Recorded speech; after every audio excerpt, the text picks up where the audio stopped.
இந்த தடவை நான் வச்சது வந்து ஸ்ரீரங்கம் பெருமாள் இக்ஷ்வாகு குலதனம் தான். எப்படி ஸ்ரீரங்கத்தில் ரங்கநாதர் வந்தாருங்கிறது தான் கதை.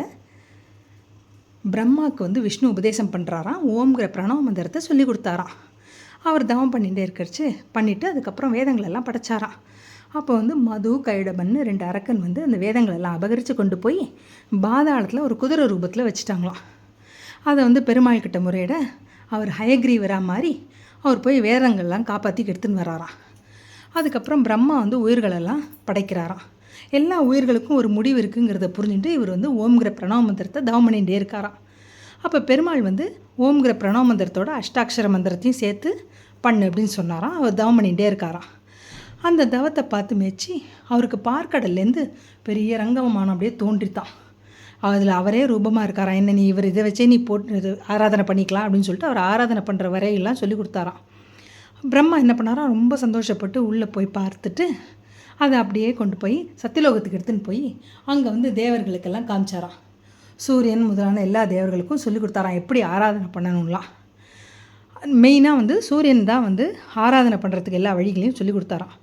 அதுக்கப்புறம் என்னாச்சா, சூரியனோட மகனான மனு அவருக்கு சொல்லிக் கொடுக்க மனு வந்து அவரோட பிள்ளை இக்ஷ்வாகுக்கு சொல்லி கொடுத்தாராம் எப்படி ஆராதனை பண்ணணும். இக்ஷ்வாகு வந்து அயோத்தியாவில் ஆண்டுன்னு இருக்க ராஜா. அதனால் அவருக்கு வந்து டெய்லி சத்தியலோகம் போய் பண்ணிட்டு வர ஆராதிச்சுட்டு வர முடியலை. அதனால் அவர் வந்து பிரம்மரை பார்த்து வேண்டின்னு தவம் பண்ணாராம். பிரம்மர் என்ன வேணும்னு கேட்கவே எனக்கு வந்து இங்கேயே ரங்கநாதரை கொடுத்துருங்கன்னு சொல்லவே பிரம்மாவுக்கு ஒரே வருத்தமாக போயிடுத்தா நம்மளை விட்டு பெருமாள் போயிட்டு வரோன்னு. அதனால் நான் பெருமாள்கிட்ட போய் கேட்குவேன், நீ கொடுத்துட்டு நான் இங்கே நீ இங்கேயே வந்து ஆராதனை பண்ணு அப்படின்னு சொல்லிவிடவே இவர் கருடன் மேலே ஏறி கருடன் மேலே வந்து ரங்க விமானமும் இவர் வந்து ஹம்ச வாகனத்துலேயும் வரார். பிரம்மா வந்து அயோத்தியாவில் வந்து இறங்கிடுறார். அந்த வம்சத்தில் வந்தவர் தான் தசரதன். அவருக்கு வந்து பல காலம் குழந்தையே இல்லையா. அது மேலே அதனால் அவர் வந்து புத்திரகாமேஷ்டி யாகம் பண்ணுறாராம். அதுக்காக வந்து தெற்கலேருந்து தர்மவர்மான்னு ஒரு ராஜாவும் வந்து கலந்துட்டாராம்.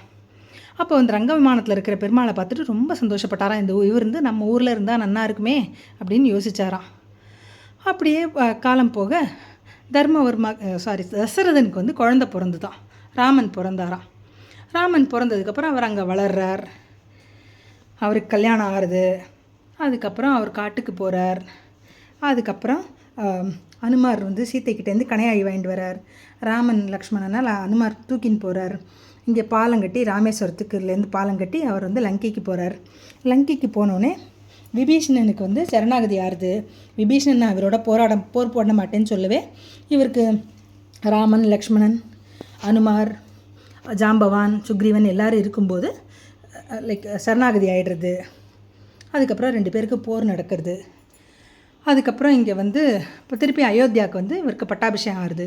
பட்டாபிஷேகம் ஆகும்போது இவர் விபீஷணனுக்கு நான் ஏதாவது தரணுமேன்னு சொல்லி அவர் தான் ஆராதித்த பெருமாள் ரங்கநாதர் அந்த ரங்க விமானத்தோடு அப்படியே அவருக்கு கொடுக்குறாராம். விபீஷணன் வந்து அவரை ரொம்ப சந்தோஷப்பட்டு அப்படியே தலையில் தூக்கிட்டு அவர் லங்கையை நோக்கி போகிறார். சாயங்காலம் ஆகிடுறது. அதனால் சாயங்கால பூஜை பண்ணணுங்கிறதுக்காக அவர் வந்து ஸ்ரீரங்கத்தில் காவேரி கரையில் நிறுத்திட்டு அவர் இறங்கி சாயங்கால பூஜையெல்லாம் பண்ணுறாராம். அப்போ வந்து ஊரில் இருக்கிற பெரிய மக்கள்லாம் வந்து பார்த்து ஆராய்ச்சிட்டு அப்போ வந்து தர்மவர்மா காதுலேயும் அது விழருதான். ரொம்ப சந்தோஷப்பட்டு தர்மவர்மா இந்த பெருமாள் இங்கேயே இருக்கட்டுமேன்னு கேட்குறாராம். இல்லை நான் லங்கைக்கு எடுத்துன்னு போகணும், பிரம்மோத்சவம் அங்கே பண்ணணும் அப்படின்னு சொல்கிறாராம்.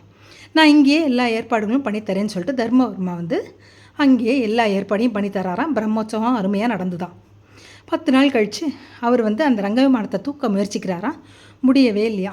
அப்போ வந்து பெருமாள் சொல்கிறாரா, நான் இங்கேயே இருந்துடுறேன், நான் உங்கள் ஊரை பார்த்துட்டுருக்கேன், நீ போய் அங்கே அரசாய், நான் இங்கேருந்து தெற்க பக்கம் பார்த்து படுத்துட்டுருக்கேன் அப்படின்னு சொல்கிறாராம்.